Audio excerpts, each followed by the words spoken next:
Welcome back to the Revelation on Demand podcast, a podcast interested in what the Bible has to say about our lives today. Join us as we see what revelations we find today. I'm your host, Justin D. Myers, and I'm joined today, as usual, by Mr. Chris Hess. How you doing, buddy? Hey, brother, I'm doing good. Life's good. Been a good week so far, I gotta say. Yeah, that's good to hear. We had a rough couple weeks. I know that I told everyone I was sick last time, so we got confirmation it was COVID. It went through my whole family, so the older kids didn't really get bothered by it. Me and my wife, we felt it pretty good. And the youngest one was stuffed up and runny nose for a couple days. So that was fun. I'm finally starting to feel a lot better. I feel like I'm starting to breathe better.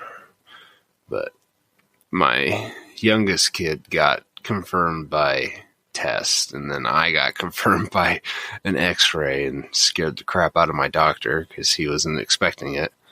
I didn't even think about it when I went to get the chest x-ray. It was like I was just sick. Full of surprises. Right.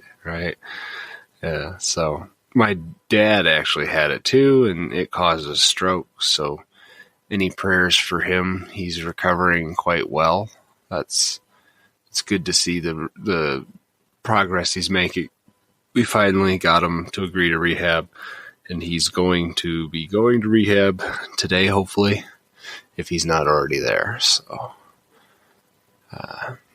well, any prayers for that is very, very much appreciated. The rehabilitation programs, I gotta say, physical therapy, central nervous system, neurological rehabilitation too. Mm-hmm. That is really crucial for a lot of those conditions. Yeah, especially after a stroke. It's worth it if you feel like you've been injured before or you've had something recent going on and someone even drops a mention. I'll even mention that you should go to physical therapy or rehabilitation services, and you feel like you're missing out on something in your life, you're limited on mobility or something like that. It's definitely working a lot of miracles into people's lives. The Lord does good work through that. Other than what's going on with you and your family, God bless them. Looks like labor workers are going to be getting their mandatory vaccines, huh? Yeah, it looks like people are pushing that. I don't know if it's affected your area. My company isn't even talking about it, so my guess is they're just going to tell the government to shove it. But we'll see how that all moves. You sound like you maybe don't know about the president's speech on the mandatory vaccines. Well, here's the problem. We talked about this last time. The federal government can't mandate a vaccine. The state government can. So, of course, we live in Colorado where our governor is of that persuasion. So he might just, push that mandate down. But we'll see. I don't think they have a constitutional right to do that, honestly. But I don't know. I had it, so I have the natural defense against it. I'm really not in a hurry to get the vaccine. Some studies have shown that people with the natural titers against it or the natural antibodies against it do better than people who have the vaccine. So I don't want to put any of that in you. We've had plenty of discussion on that. Honestly, I'm one of those. Oh, Lord forgive me. I'm not anti-vax or pro-vax, but it's 70 to 80% effective. They'll give you all these crazy numbers like, no, it's 98% effective against the virus. Yes, in a perfectly healthy human being, which they did these surveys while they were developing the vaccine, absolutely. But that doesn't apply to the mass population. There's still mortality rates, all that good stuff that they were not able to account for because when they test these vaccines on people, they do the clinicals. They really don't look for the susceptible to injury or mortality. So, well, the people who already have pre-existing conditions, they tested on healthy people. So if you have pre-existing conditions, it could start causing issues. among And then, them, of course, cardiac. Yes. yeah, and then of course, if you get sick before the vaccine fully takes effect, the vaccine doesn't do anything for you. That happened to my stepmom. She got the vaccine and sick at the same time, so the vaccine didn't do anything. Like, It's not if going to you, add to your immunity at all. Yeah, the antibodies and all that stuff like you were talking about. yeah, no, like the rest of my family that got vaccinated, they were only sick for a couple days. It was a 2-week ordeal for me, and I'm still, kind of recovering from it. So It's because you're a boss. You're a boss. All right, why don't we cover the get into what happened last time? Yes. So, what happened last episode? Oh, yeah. So Nebuchadnezzar had sent us a memoir, a letter, a reminiscence of what was to transpire of the man he became after he was brought forth to God, because he had another troubling dream, right, like the previous ones that Daniel was able to diagnose, because he had the same dream that the Lord had provided him so that he could convey this to Nebuchadnezzar. Basically, God told him that his pride was getting the best of him, and his pride did get the best of him, let's be honest with you. This guy erected a statue of a deity to reflect an image of himself, right? We covered that in the past couple episodes. And so to reconcile himself, King Nebuchadnezzar of Babylon, he decided to live out in the wilderness and feed off of grass and act like a cow for 7 years, because that's... Well, he didn't decide to. He was commanded to by an angel. He was commanded to by an angel, which, I mean, I'm glad, nothing against... Well, I can't say that, but I'm thinking, like, you know what? Sometimes I'm really glad that, that an angel doesn't visit me and say, hey, 7 years of your life, go act like a cow. You have a back. Yeah, that wouldn't be a very good thing to hear from an angel, especially since they're already terrifying creatures. Right, yes. Unlike... Yeah, go ahead, get into that. Yeah, no, they're terrifying creatures. They're not the winged people that we like to think in popular culture. They're these, yes, they're godly creatures, but they're made of all these parts that just don't seem to work together. And every time an angel shows up, someone is wetting themselves. So, to have this thing come and say, okay, you're going to go act like a beast of the field for 7 years would, of course, like, all his faculties. Yeah.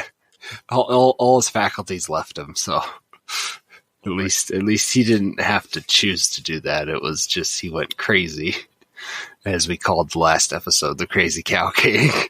Crazy Cow King, yes. Well, anyway, after these 7 years, he really fixed himself and got himself in order.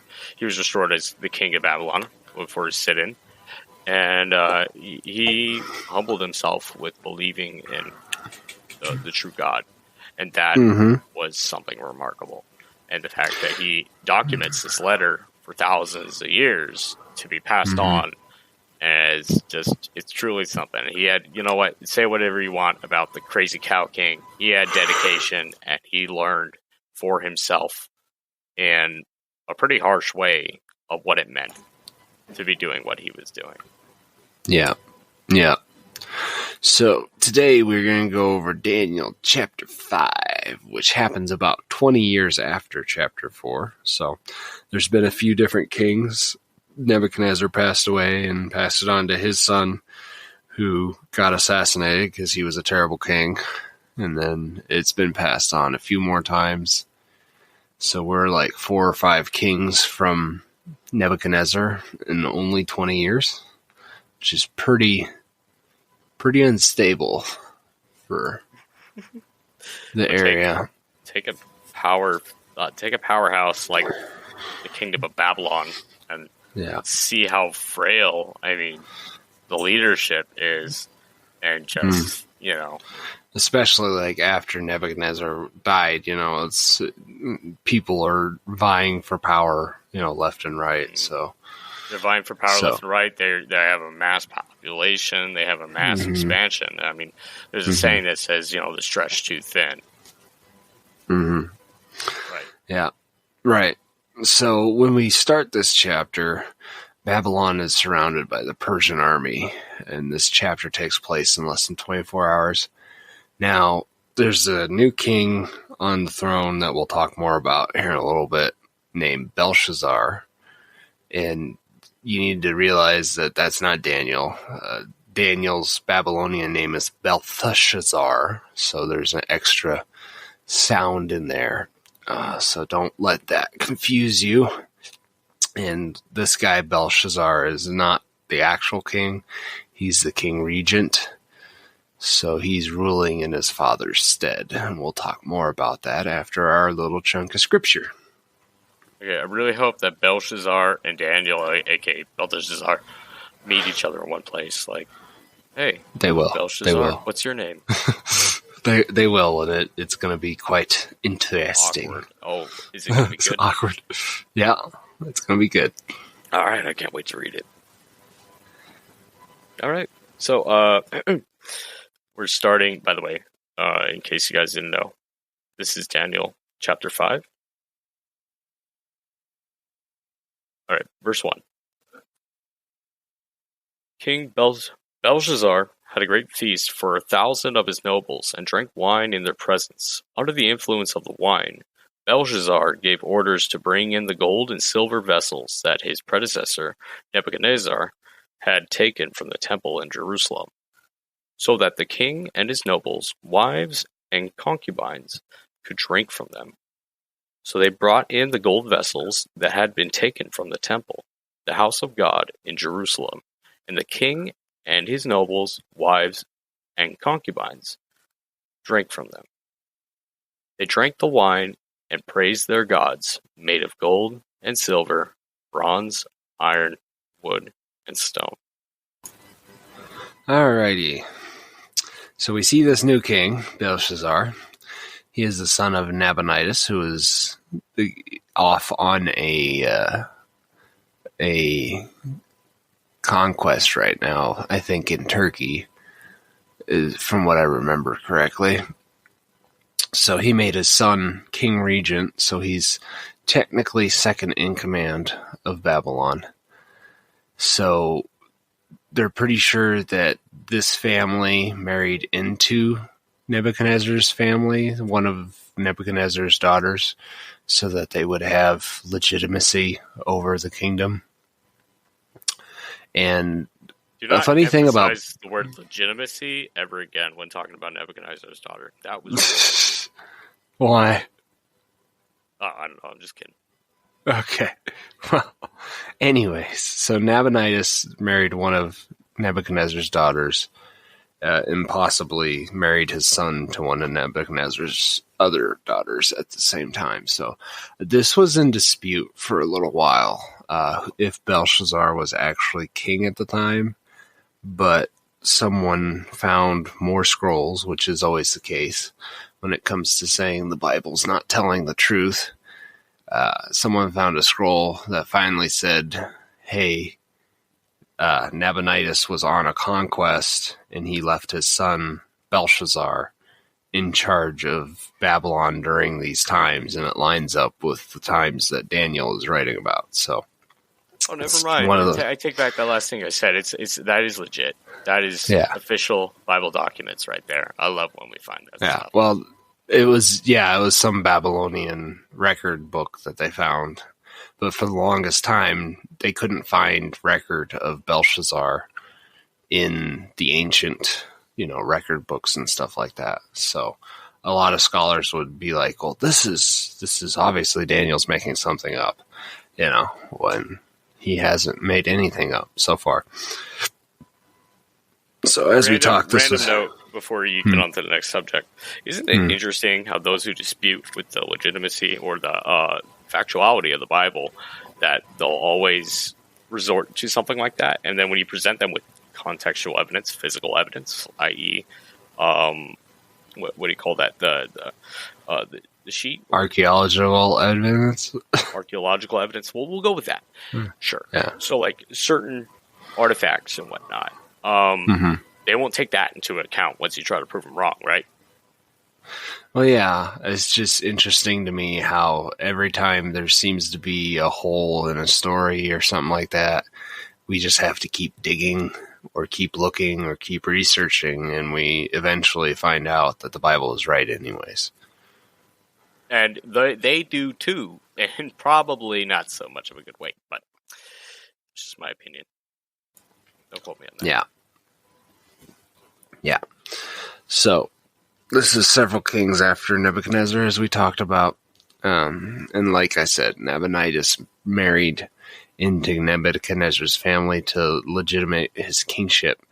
So, before we move on, it talks about the gold from the temple in Jerusalem. And it seems like the story is making a big deal about this. So I know that today sacred objects are fewer and far in between than ancient Jews would be used to having holy objects. So as modern people, we kind of have a hard time understanding this. So these are God's holy objects from the temple in Jerusalem, and Belshazzar is like purposely misusing them. So it seems like Belshazzar has something against the Jews that are in Babylon right now. So he is, he's having this party while his city is surrounded and being sieged by the Persians.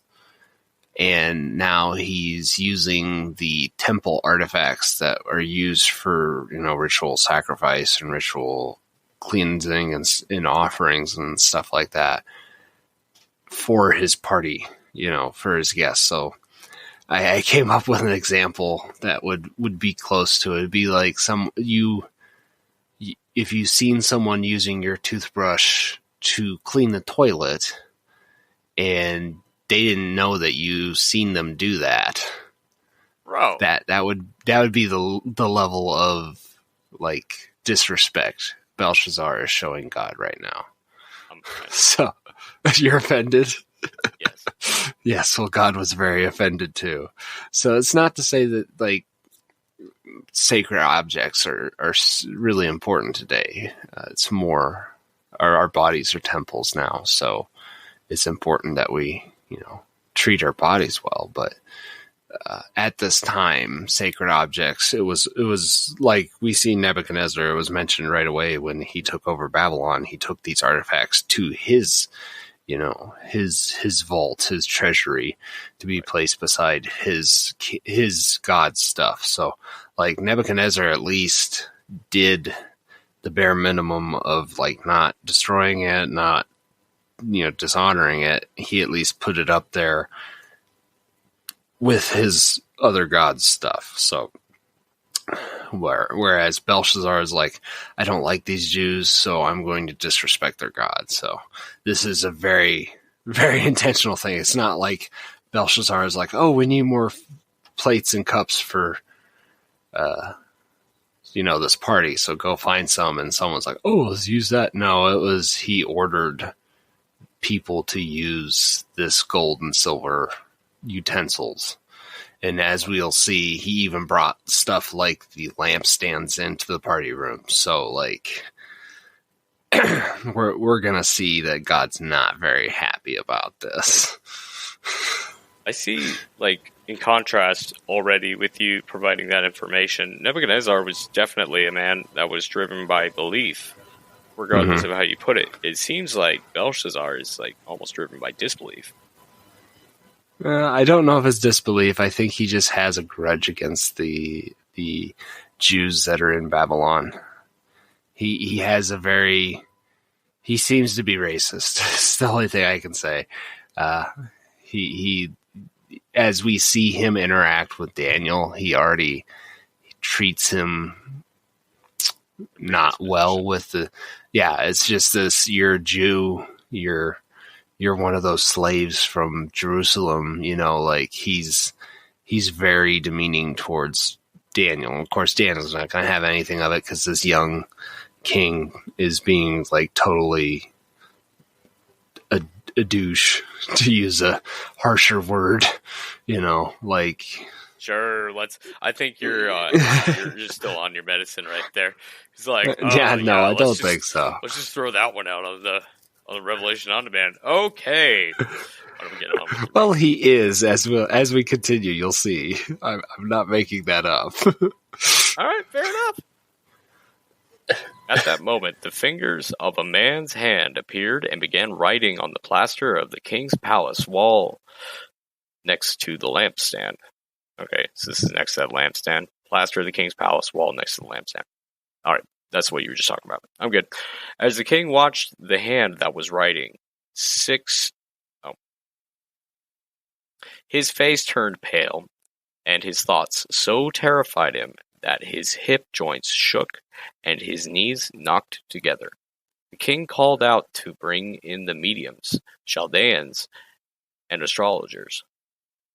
He said to these wise men of Babylon, "Whoever reads this inscription and gives me the interpretation will be clothed in purple, have a gold chain around his neck, and have the third highest position in the kingdom." So all the king's wise men came in, but none could read the inscription or make an interpretation known to him. Then King Belshazzar became even more terrified. His face turned pale, and his nobles were bewildered.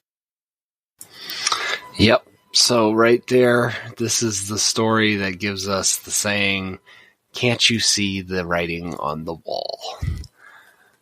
And as we've seen, a hand from God or a messenger came down and wrote something terrifying in the plaster on the wall. So this lampstand is most likely the menorah that we know from Jewish culture. These would have been the lampstands that, if you read Exodus, these are the ones that God ordered Moses to make. So these are seven holders with one piece of gold. So if you know what a menorah looks like, you know what I'm talking about. We talked about the 7 lampstands of the 7 churches in Revelation. Mm-hmm. And then, of course, you have like this number system of 13 and 7, and then 6 for being a bad number. But anyway, we had 13 churches. No, excuse me, 7 churches, 7 stars. I'm waking up here. And an angel that would correlate with each of those 7 churches to represent a similar imagery and a similar, let's say, object use than the menorah itself. Yeah, and like I said, these are the lampstands that would have been in the Holy of Holy, shining light on the mercy seat, which would have been the Ark of the Covenant. So like these are holy objects, and he's just using them for decoration in his party hall. And God's like, "All right, well, I'm going to send you a message." And as we see, I think it would be very, very disconcerting to see a disembodied hand start writing in the plaster on the wall. Like, I mean, that would scare the crap out of me. Cool to me. I mean, okay, that would scare the average guy, but I would be like, "Oh, I don't know if that's God or not, but I want to read what it's saying." And also, and then you have to. Oh yeah, what's up? I was going to say, then you have to decipher if it was from God or not. Yeah, if it says like, "We need more toilet paper," then you probably know it's not it. Yeah. Anyway, I was just thinking, like, you think that buying a $50,000 cracker that a celebrity used or tried to eat is cool. This is something that illuminated the Ark of the Covenant. It's been touched by biblical figures of past times, which are the coolest celebrities of all, if you want to even call them that. Most of them are elders now on the seat of the throne. I'm just pulling up all the references today. I'm like, if you've been watching from episode 1, you would have totally got that. Yeah. Listening. Yeah. Same basic difference. Yeah. Anyway, Chris is on a tangent today. What else can you tell us about this?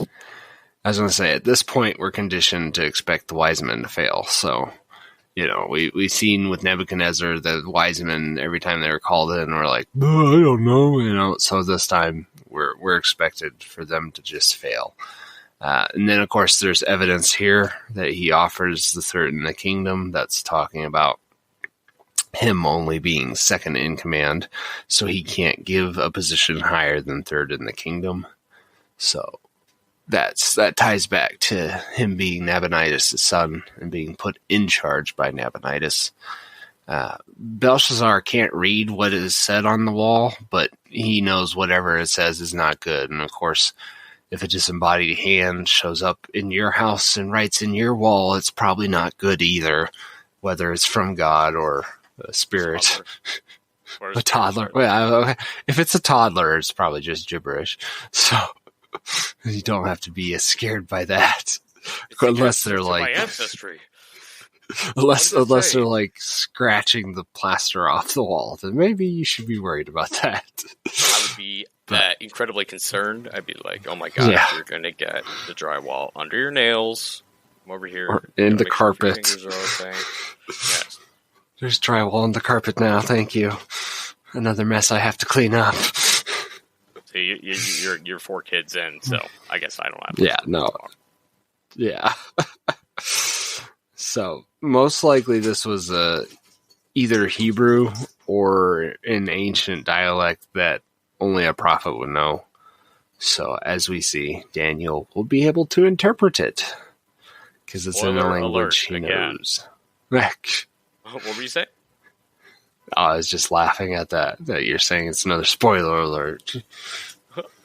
Oh, so you knew I was going to say it again, huh? Yeah, no, every time that I lead the story, you're like, spoiler alert.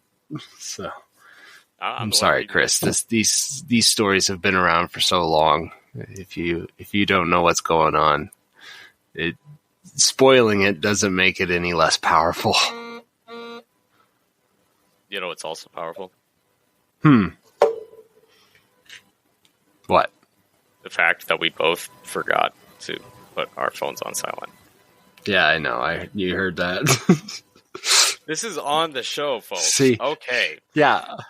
Well, see, every time I put my phone on silent, I always forget to take it off of silent after we're done recording. Then I miss phone calls and text messages for a good half day.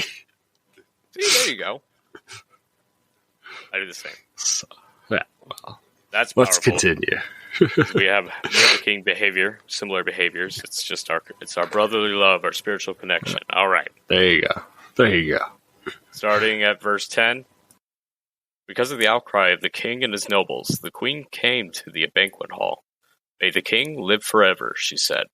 Don't let your thoughts terrify you or your face be pale. There is a man in your kingdom who has a spirit of the holy gods in him.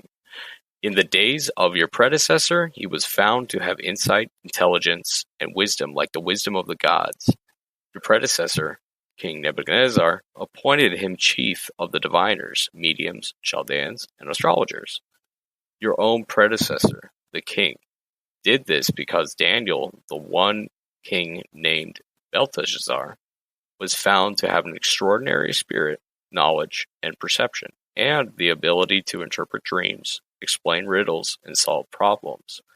Therefore, summon Daniel, and he will give the interpretation. So, the queen is obviously someone from Nebuchadnezzar's family who remembers the stories that we just got done, looking over. So, Daniel is now much older, and since Nebuchadnezzar does not sit on the throne, he seems to have lost some status, and this could also play into Belshazzar's little bit of racist tendency towards the Jews. So it might have been that he was in the court because he was part of the high court for the longest time with Nebuchadnezzar, so he had a position of power. So he's been knocked down a few pegs somehow, somewhere. So the queen, being of sober mind, tries to remind Belshazzar something he should know, because it's one of these things like, this is the ancestry, this is the stories that you should know of your family since you are royalty. You know, she's kind of chastising Belshazzar in this without, you know, being intentionally too doing rude it, because about that's fact from fiction. I mean, Yeah. if you think about it, that's really separating prejudice and factual information. Where someone's got to take it personal, right? And apparently, you know, Belshazzar, I got a feeling this guy's going to take it personal. He's going to be like, "Say what? I don't remember that." Yeah, and then another thing is, like, since their names are so close, he may feel, you know, slightly intimidated by that. He, in ancient times, names mean character, and that's why you see people get their names changed so much in especially the Bible. And so we see here that he may be hesitant because of that, because he doesn't want to get caught up in getting confused between the two, because of course he enjoys being king, you know, so he doesn't like Daniel to begin with, so he's not in a hurry to give Daniel, you know, all these gifts that he was promising to anyone who would give him an interpretation of what the wall said.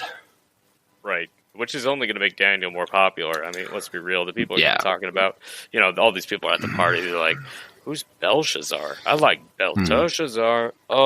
Yeah. Right. You know how people are. They do stuff like that. So, yeah. So, and of course, we see the difference in the two of them. Absolutely, right? Oh no, yeah, and they're as we're gonna see when Daniel enters the scene, he is way different than Belshazzar. Like, Belshazzar is loud and boisterous and having a party during a siege. Like, that's a certain kind of character that's just way different than what we know Daniel to be. So, yeah, as we'll see, Daniel's not. He's not as reverent as he was for Nebuchadnezzar. He does not. These two men don't like each other, and it shows. Talk about a test. God's like, "Hey, I'm teaching you how to love your enemies." Well, woo! Yeah, right. So we'll see how the interaction goes. All right. Then Daniel was brought before the king. The king said to him, "Are you Daniel, one of the Judean exiles that my predecessor, the king, brought from Judah? I've heard that you have the spirit of the gods in you, and that you have insight, intelligence, and extraordinary wisdom. Now the wise men and mediums were brought before me to read this inscription and make its interpretation known to me, but they could not give its interpretation. However, I have heard about you that you can give interpretations and solve problems. Therefore, if you can read this inscription and give me its interpretation, you will be clothed in purple, have a gold chain around your neck, and have the third highest position in the kingdom."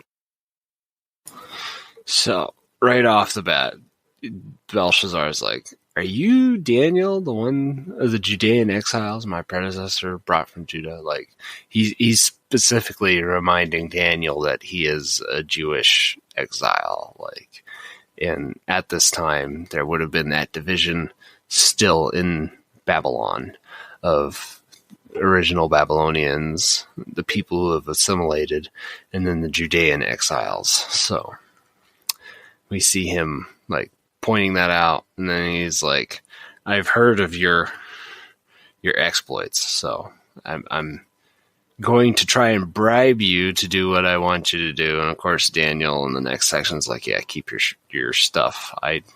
I'm going to tell you what's what," probably because Daniel had, you know, felt like this was he deserved what was about to come. So I'm sure Daniel's like, he's already hot because he knew that they took the gold and silver and are using it inappropriately. So I'm sure Daniel was hot when he got here, like, and heard that they were doing this to his gods stuff. So, yeah, exactly. And well, not only his stuff, but his sanctity and everything. mm-hmm. I'm kind of wondering. Hmm. Yeah, okay. No, I just had to figure something out for myself. I was like, okay, so let's picture Belshazzar and Daniel in one room. Who's going to win the fight? And I'm like, oh, Daniel has holy powers. He wins. Chapter. Yeah. Yeah. So Daniel would be, middle-aged man, I'd say, maybe a little older at this time. And then, of course, Belshazzar is this young 20-something hothead. He's full of himself. He thinks that he's so cool because he's the king regent, so and he's we have this party in the middle of the siege. Like, yeah, how can you get cooler than that? Right. So, all right. Shall we continue on? Yes. Then Daniel answered the king, "You may keep your gifts and give your rewards to someone else. However, I will read the inscription for the king and make the interpretation known to him." Wait. Hold up. Yes. I didn't realize that he already... Did he already read it? Did we skip something? No, he said he will make it known to him. Okay, let me just reread that real quick. Daniel answered the king, "You may keep your gifts and give your rewards to someone else. Ouch. However, I will read the inscription for the king and make the interpretation known to him. Your Majesty, the Most High God gave sovereignty, greatness, glory, and majesty to your predecessor Nebuchadnezzar. Because of the greatness he gave him, all peoples, nations, and languages were terrified and fearful of him. He killed anyone he wanted and kept alive anyone he wanted. He exalted anyone he wanted and humbled anyone he wanted. But when his heart was exalted and his spirit became arrogant, he was deposed from his royal throne, and his glory was taken from him. He was driven away from people. His mind was like an animal's. He lived with the wild donkeys. He was fed grass like cattle. And his body was drenched with dew from the sky until he acknowledged that the Most High God is ruler over the kingdom of men and sets anyone he wants over it. But you, his successor, Belshazzar, have not humbled your heart, even though you knew all this. Instead, you have exalted yourself against the Lord of heaven. The vessels from his house were brought to you, and as you and your nobles, wives, and concubines drank wine from them, you praised the gods made of silver and bronze, and gold, iron, and wood, stone too, which do not see or hear or understand. But you have not glorified the God who holds your life breath in his hand and who controls the whole course of your life. Therefore, he sent the hand, and this writing was inscribed. So right there, we get this fiery intro from Daniel, and he's like, "Yeah, keep your gifts. I'm going to tell you what's up anyway." So that threw me off. I thought Belshazzar was like all of a sudden to Daniel, like, "Okay, no, it's you. Oh, you can. I'll send. Yeah, whatever." Yeah, no, that was Daniel saying, like, "I really don't want your gifts. You can keep them. And then he goes into this whole thing talking about how, of course, if you do this to a prideful person, talking about how much better someone else was than him, Daniel's really, really trying to rib the king right now. And we can see that Daniel is very upset about the gold that he was talking about here, where they're worshiping lesser gods with these articles that are super holy to the Jews. So right. Made of physical, made of like materials of that are physical and that they don't see, hear, or understand. Those are those are creations of men, or those are supplies. What am I trying to say here? Contextually, what he's basically trying to say is a little bit of like a simile, or even an idiom, is like that thing over there doesn't I have this piece of gold. Well, that thing doesn't see or hear or understand. Okay, my Yeah. God does. Yeah. See, it all comes from what power the lowercase g gods have. So when people make idols and stuff like that and dedicate it to other gods, the idols can't. They're not they're not embodied by the god. The gods can't use them to see and hear or whatnot. So like these idols are dead. There's no way. That's why he says they can't see, they can't hear. But these gods are real enough. We've seen God make them, and then a chunk of them fall away when he sends them to lead other nations. So the gods are real enough, but they just don't have the power that the God of us, the God of all gods, has. Like, they can't see everything because our God is removed from the physical realm, whereas these gods are built in the physical realm. They were built as part of it. So our God is beyond the physical realm. He can see everything. He knows everything. Like, there's nothing that escapes his knowledge. Whereas these little g gods, which were built for a purpose to, run the world for whatever purpose they were built for, they think they are more powerful than they actually are. So we, as a people, would think that they're more powerful than they actually are. Yeah, I do think that with a lot of that spiritual energy that it's invested into that, it's only going to bring bad. It's only going to wreak havoc. And another good point, too, is that you were saying that God did create other gods.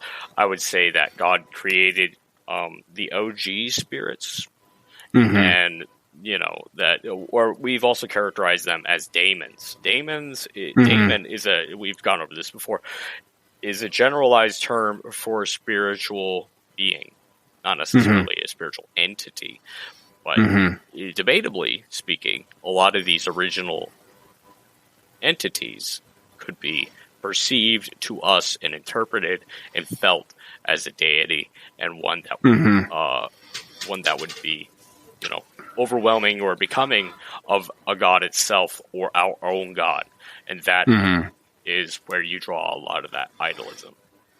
Yeah, and see, the way this works is that maybe a select few people interact with one of these daemons, and they're just blown away by the power difference between us and them. So they get amazed by this, and then they start worshiping that daemon, and then they become more corrupt, and of course want to be more worshipped. And of course the stories get crazier and crazier until the point where their powers are so blown out of proportion that it's nothing close to what they first were created for. So. And ideally, I would say that happens with a lot of real things too. Like, a lot. Well, it still happens today. Yes, we're created for a certain purpose. We can going back to celebrities; they're created for a certain purpose. They're there for a certain reason, but it's the way they're perceived. And I just to tread on that a little bit is just. I feel like with a lot of that spiritual presence and stuff like Reset, where they basically fall down and start worshiping them, is just so inconceivable, especially to the modern man, I would say, or the modern, politically correct, whatever you want to call them, the disbelief that we have nowadays, because we drive off of physical proof. Yeah, it's just all interesting to me. I'm on like 4 different thought processes right now. You're up years grinding on that one. Anyway, yeah. So we see that a lot of similarities drawn between Nebuchadnezzar and Belshazzar. They're both prideful men. They were both, pretty arrogant kings. But Nebuchadnezzar was given the chance to repent, so he never did anything so bad that God felt like he needed to crush him. Well, Belshazzar is having no such luck. This is his only chance to repent, if there's any hope for him to repent. And otherwise, God's going to bring down the wrath upon him. The city's already under siege. So, as we'll see, God uses that to depose Belshazzar. Interesting. Okay. Well, one thing I want to question you about is, you're saying that Belshazzar was worse. Well, I mean, don't get me wrong. Probably definitely is. But I feel like God has presented an equal opportunity and gives that forthcoming opportunity to every single one of us. There's a great potential. Yeah, like you're saying, this is the last time Belshazzar, and it is. But Belshazzar will have this last opportunity where Daniel's like, look, and, it's presented in a different way, but that's the type of message Belshazzar should have heard. Yeah, and of course, I think you can see the writing on the wall. This is a very serious situation that Belshazzar has gotten himself in, and he's not treating it with the right, the correct decorum that a king should.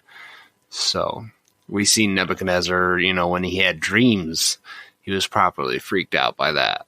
So, I think Belshazzar probably has gotten many more warnings that we haven't heard of. It's just, this is the final warning, and it becomes something that's very, very physical and present to everyone. So, speaking of physical and present, is this writing? Yes, and forgive my pronunciation, however you want to word it, on some of this, because I'm looking at these words for the third time in my life, and I'm like, I'm gonna make my own way of saying that. I mean, it is it's holy writing. I mean, we're all supposed to speak in tongues at one point. Apparently, there's a universal language in heaven, and I'm like, you know what? I'm just gonna speak in tongues on this one. Well, here, let me help you right now. Mene, Tekel, Parson. Yes. There you go. Okay. That's what I thought. I was like, we have something back in Hawaii. It's just random for those of you who know that. I've lived in Hawaii. I have a lot of Polynesian family.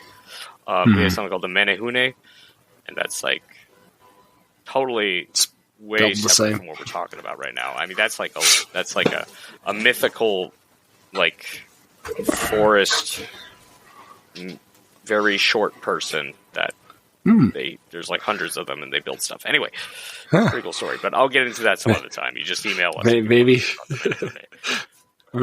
we'll get into Hawaiian mythology. Yes, absolutely. My mom would school me on that. I'll just drop that mention. Anyway. All right. Alrighty. This is the writing that was inscribed. Mene, Tekel, Parson. This is the interpretation of the message. Mene means that God has numbered the days of your kingdom and brought it to an end. Tekel means that you have been weighed in the balance and found deficient. Heres means that your kingdom has been divided and given to the Medes and Persians. Right, like Mediterraneans, Medes. That'd be the Medes. Is that what they? Oh, that's what. Yeah, it's Medes. Yeah. All right, the Medes and the Persians. Then Belshazzar gave an order, and they clothed Daniel in purple, placed a gold chain around his neck, and issued a proclamation concerning him that he should be third ruler in the kingdom. That very night, Belshazzar, the king of Chaldeans, was killed. 31. I thought I was reading a thing there. Verse 31. And Darius the Mede received the kingdom at the age of 62. Okay, so we got this new guy, Darius, which we'll read about next time. And Belshazzar was killed at his 20-some-odd years old and not 31. Okay. Yeah. No, I see how that was confusing. I just like to leave those in there so that we know what verse we're on. But I have astigmatism and dyslexia, so I read the next line where it says, "Hey, at the age." You're doing good. You're doing good. So, we see here that it was numbered, weighed, divided. So the words on the wall literally mean, his days are numbered, which, as we know, Darius is going to come in and just end the court. Tekel, where Belshazzar has been weighed by God and found deficient or wanting, or, his arrogance is too much to be let going. And then, of course, Perez is talking about something. There was a Medo-Persian Empire, which is what Darius is part of.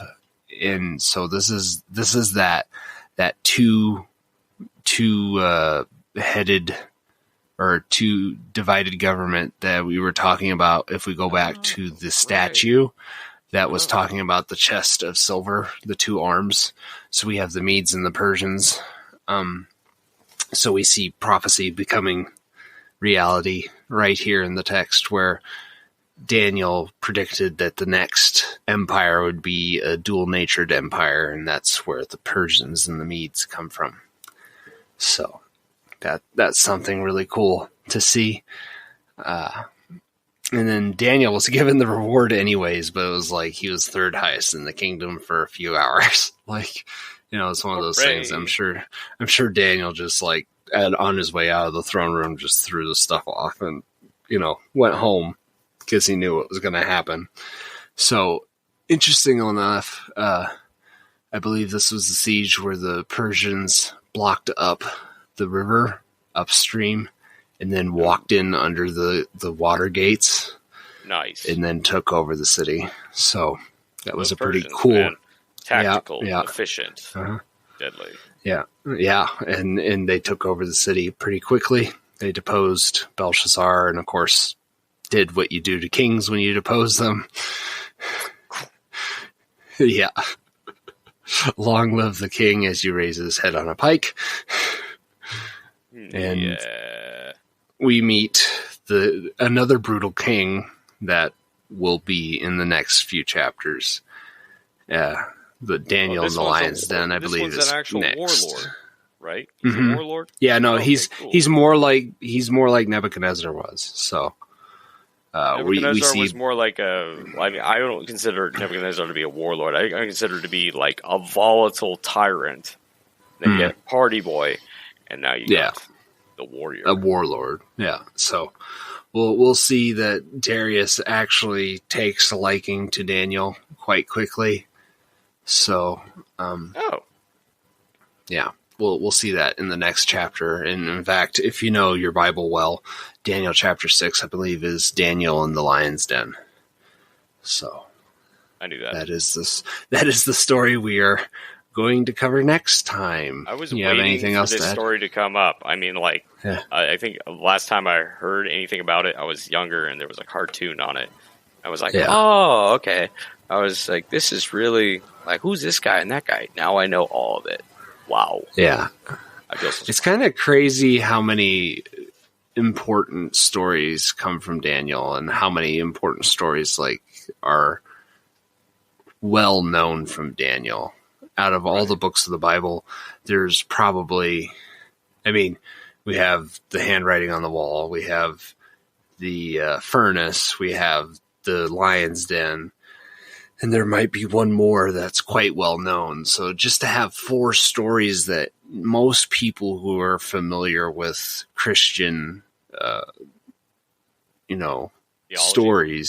theology would be able to tell you the gist of these stories off the top of their heads. So it's interesting to study a book that is so well colloquially known and not super well studied by everyone. So it's awesome. Awesome. Oh, I can't do it. Colloquially. That'd be, colloquially. It's hard to say, isn't it? But what I mean is just a common, well-known story amongst Christians. And 4 of them are here in Daniel. So, people know about Noah's flood in the ark, and then of course Jesus's sacrifice It's like just the stories that are better known. And it's interesting to see that there's 4 in this one book that are better known. This needs its own like TV spot. Have you heard of the Book of Daniel? Yeah. Sunday. Sunday. Come and get it. Book of Daniel at your local church. You got a takeaway for today, or you want me to go into that? I'll do the takeaway for today. And, folks, all right. So, we got one for you. We got something for you to think about. For those of you who have been able to follow along, all tangents and all funniness aside, we're not so different from Belshazzar at times. We distract ourselves from the enemy at the walls. We're prideful in our abilities, and that blinds us to the writing on the wall. And if God was to weigh us, we will be found wanting. None of us can measure up. Okay? So, God's got a standard, and that's something we got to live by, right? Unless we accept the sacrifice of Jesus Christ and then righteousness, right? His righteousness, it'll tip the scale in our favor. Tips the scale in our favor, right? Just like Daniel, he had to be put in all these positions because God really truly did love him. He loved everyone around him too, including these awful kings. But, he's presenting all of us in equal opportunity, as like I said, or better yet, a standard that we all got to live by. And it's something that you want to live by. Do it. Couldn't say it better myself, buddy. Alrighty. Thank you for listening to a Revelation On Demand podcast. Please like, share, and subscribe wherever you catch podcasts from. Please, if you like what we're doing, share this with a friend, family member, or someone from your church. It's a completely private venture. We receive no funding from any sources. If you have any comments, questions, or concerns, please feel free to contact me at revelationondemand@gmail.com. God bless, and see you next time.